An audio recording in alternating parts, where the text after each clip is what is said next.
Welcome back, everybody, to another episode of Developing the Leader Within podcast. I'm Enrique, and today is a special day because I seldom ever get a time where I get to be the guest of my own show.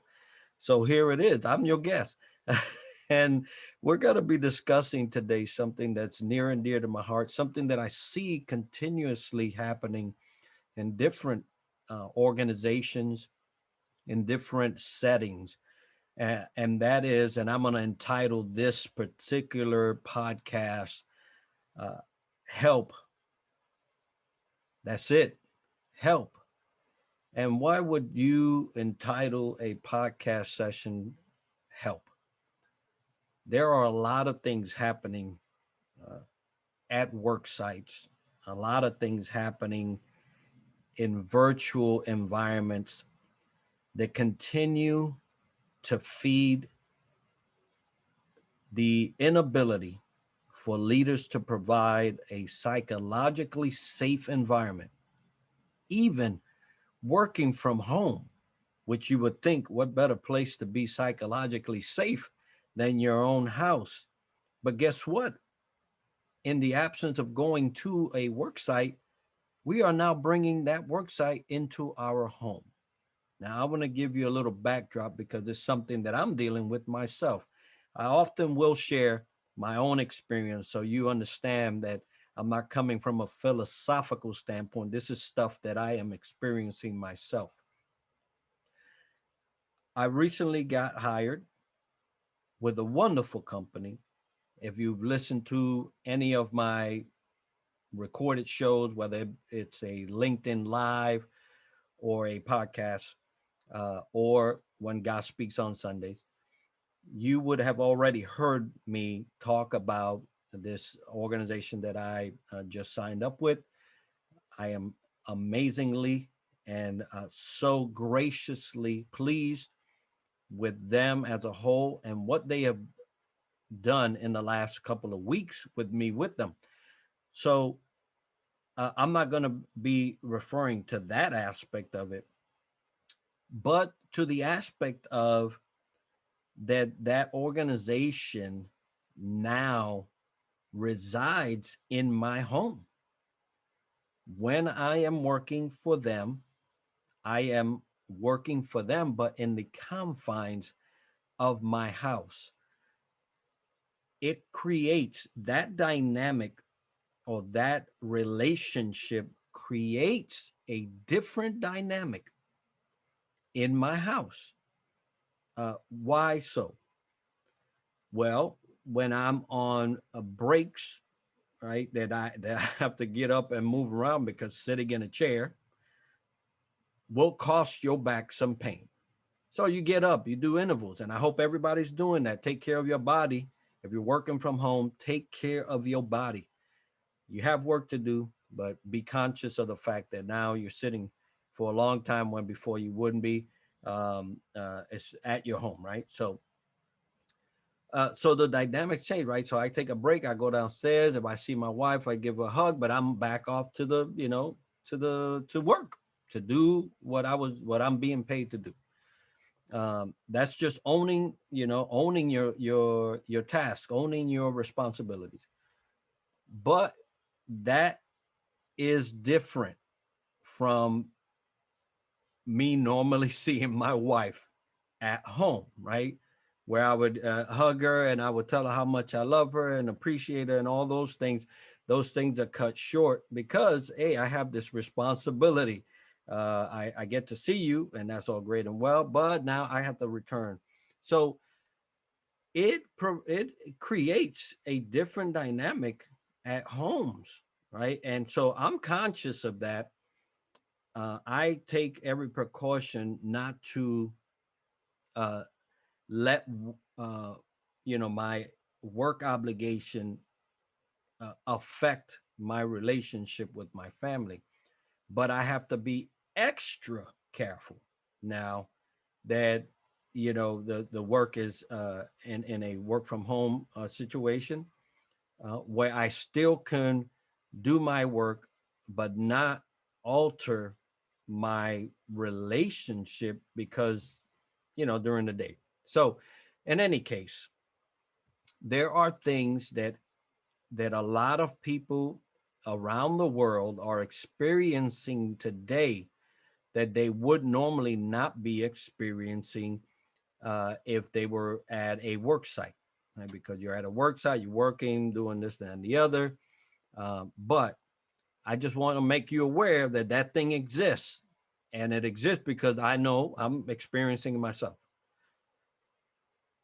So let's get back to the title of help, and this is why I want to talk about this from the psychologically or safety or psychological safety standpoint, because not only are your people and yourself experiencing these things as you continue to work, but there could be continuous imposing of uh, personalities and things that used to go on at work, right? Now getting pushed on you at home. And so that thing is with you. So in terms of psychological safety, there could be a lot of issues with a lot of people post this pandemic era for a long time. And so I want to talk to leaders today about being conscious and being deliberate about what you do to help the psychological safety of your people. It may be a word that is being thrown out there, but it's not a word that is new. People have been psychologically battered by a lot of leadership. The only thing different now is that being separated from leadership, we can actually see it come front and center, and we get to talk about it. And we get to talk about it like this, where I'm recording this and I'm airing it, and everybody's going to hear me. So let's talk about it. How do I, as a leader, create an environment that I get to address the issue of my uh, teammates, screaming out help? I need help. Uh, First and foremost, anything you do as a leader begins with you. So, point number one is it starts with you. If you are not psychologically well, how are you going to get somebody else psychologically well? How are you going to provide an environment where your teammates feel psychologically safe? If you are blowing up, if you are running around in tangents, if you are leading with an iron fist, if every time somebody makes a suggestion, it's the wrong thing to say at the wrong time, how are you going to create something for someone else that you can't create for yourself? We need to answer that question.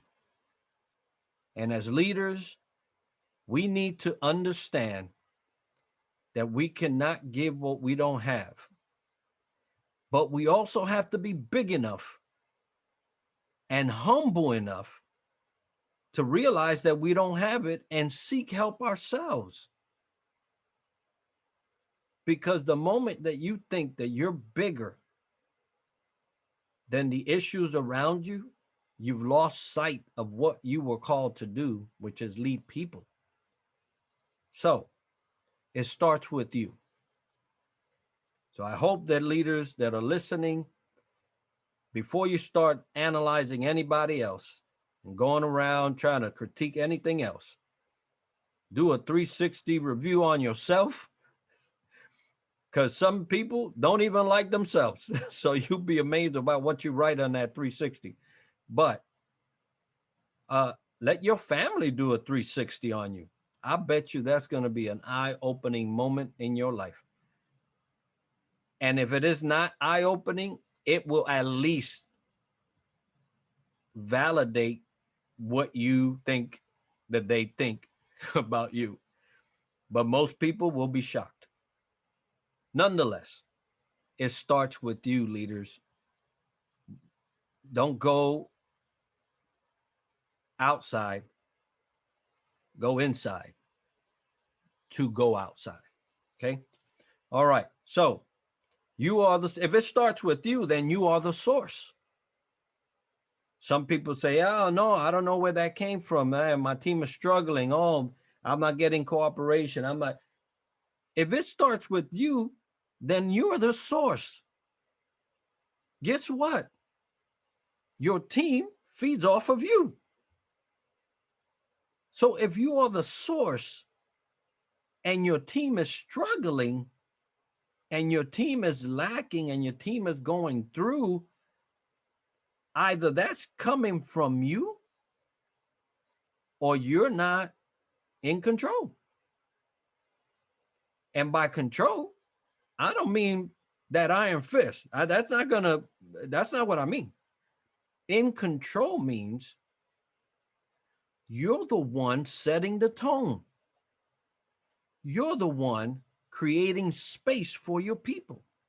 You're the one encouraging. You're the one showing empathy. You're the one creating an avenue for them to excel and be the best at the gifts that they have. That's the source. Because the opposite is what you know is the opposite. You're not creating a space. You're not creating avenues for growth. You're not creating an environment that communicates freely. You're not. So either you are or you're not. But either way, if you're that person in that position, whether you're ready for it or not, because I'm telling you right now, there's about 18% of leaders are the only ones. 18% can say they're ready for that position. Everybody else, they'll tell you, I don't know if I'm ready. So if you're one of those that I don't know if I'm ready, then seek help, right? There's a lot of things that I talk about during the podcast, through the websites, through my, Triad Leadership Solutions, where you can get some help. So if you're one of those leaders that need help, get help. It's okay. You can get help. Actually, it's admirable that you go get help before you affect another life in a negative way. So it starts with you, and you are the source. People are looking for you as a leader to be the source. And when you're not, chaos, confusion starts to seep in, doubt starts to take root. And if you had any influence at all, you've lost it all. And so let it start with you and become the source for your team. Number 3, provide a safe haven. What is a safe haven? In the military, I was a meteorologist and oceanographer. Hurricane season comes every year, right? For some parts of the nation, they don't worry about hurricane season. But for the coastlines, they worry about hurricane season. There are safe havens, places where ships can go to get out of the effects of a storm, right? But there are also places that will destroy at a catastrophic level whatever enters into its what we call the T, right? If you are in the crosshairs of a hurricane, major hurricane, uh, I hope you're ready. That's all I can say. I hope you're ready because the devastation that will come sometimes is incalculable. And so some people like to ride out storms. Not many people survive riding out a storm. At a minimum, they are going to be so psychologically impacted for the rest of their life that they will not ride out a storm ever again. So, in providing a safe haven, you must first know what that looks like in order to find and identify a safe haven for your people. Then you have to know your people to know if they can actually fit in that safe haven. Because guess what? Let's just take the analogy of a ship. If I find a safe haven that can only provide safety for a frigate, right, or a destroyer, and I say this is a safe haven, all ships can come, and a amphib or a carrier comes in there, guess what just happened? Somebody is going to be left out and somebody is going to get hurt. So as a leader, not only do you have to identify a safe haven, but it has to be able to include your whole complement, your entire fleet.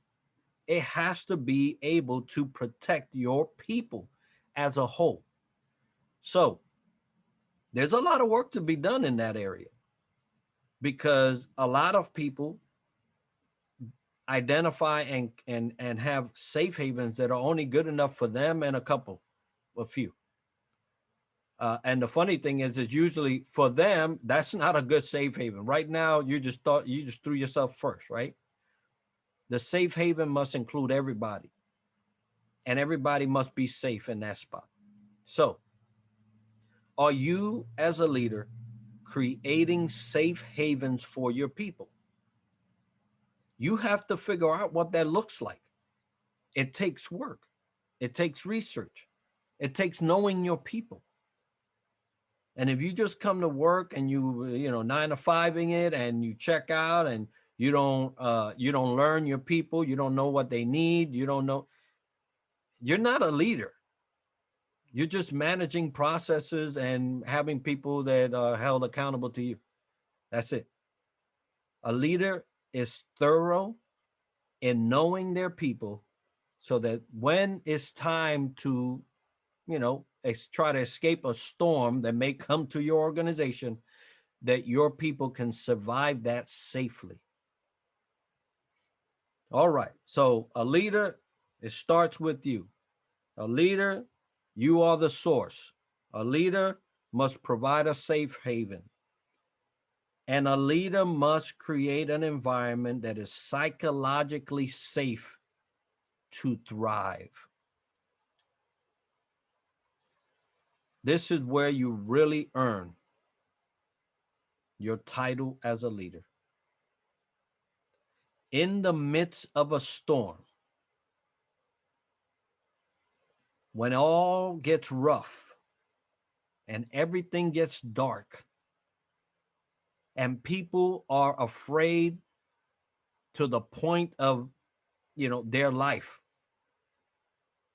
can you provide an environment where even if you go through the roughest of storms, that they can come out on the other end psychologically safe to thrive. I'm not saying survive. Some people survive, but are messed up for the rest of their life. I'm talking about going through, coming out on the other side and being able to thrive.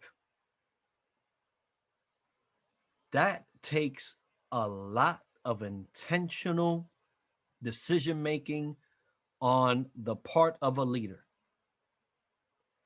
I often tell folks that say, "Hey, Enrique, yeah, I want to talk to you. I want to be a leader." And the first thing that I ask them is, have you counted the cost? And most people always look at me like, the cost? No, I'm getting paid for being a leader. Mm-mm. Have you counted the cost? Because there is a cost to being a leader.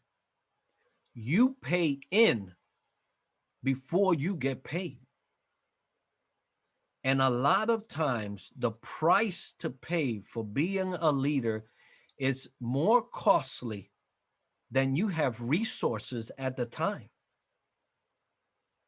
For one, the moment that you have a life assigned to you to lead, it's not just a person. It's not just a name. It's not just a social security number. It's not just a file at HR. It is truly a life. And so you have to treat leadership with a sense of humility, a sense of devotion,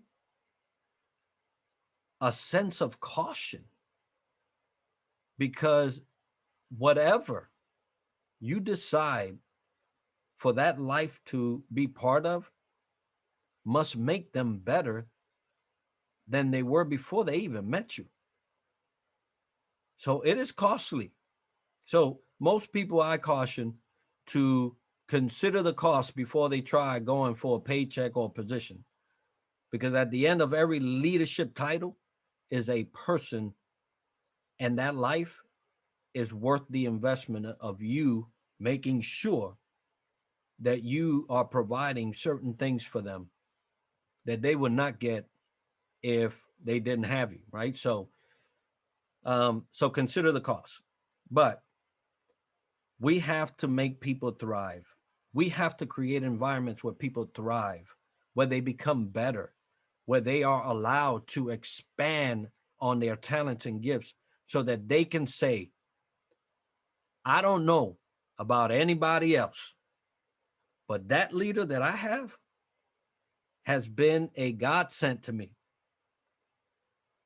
Not only do they give out instruction, they live that instruction first, and then so make me feel confident that I can follow them, and I will follow them because they've proven that I can follow them. That's the best and most profound words that any leader should be able to hear. If a leader can get somebody to speak about them like that, you've done your work. You counted the cost, you paid the price, you did the thing, and now that's your reward. It's not monetary. It's what you leave in the minds and hearts of your people. That's your reward. So anyway, point number 5 in this help session is a leader must create a collective mindset. That's the result.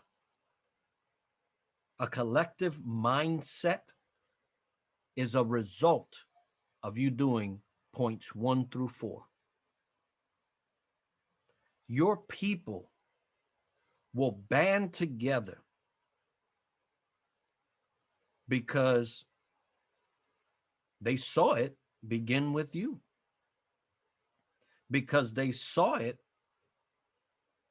that you were the source, because they saw it that you provided a safe haven for them, because they saw that even in the storm, you allowed them to get through that and thrive.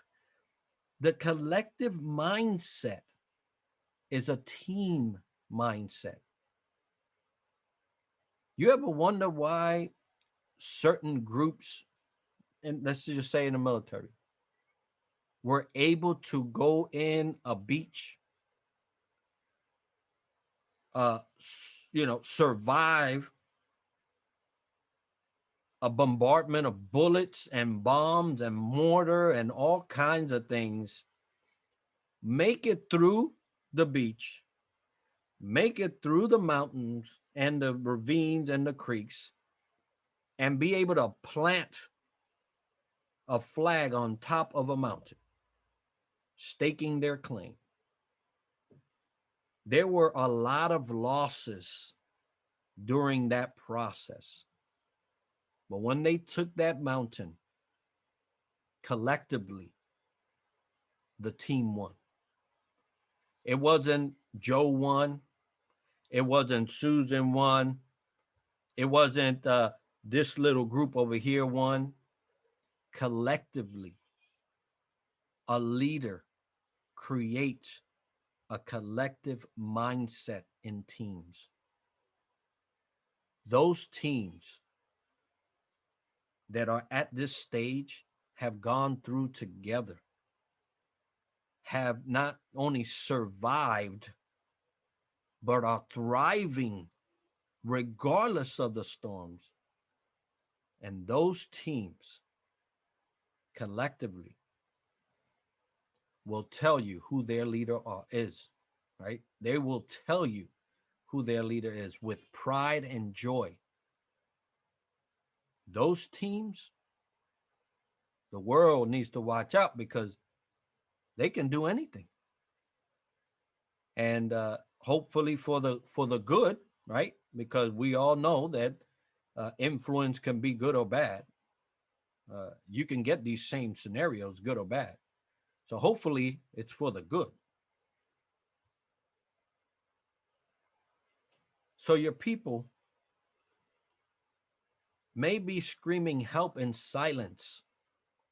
Can you identify it? Your people sometimes are screaming help vocally. Can you listen? Hearing is one thing, listening is another. Your people may be showing physically that they need help. Can you see and have compassion?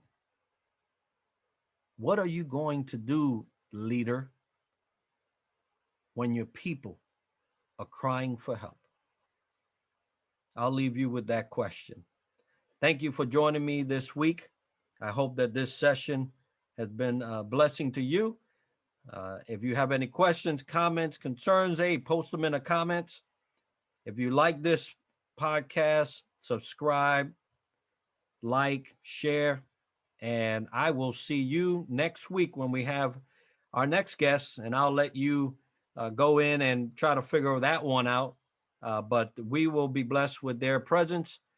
And so I bid you all guys blessings, successful week, and as always, success to you.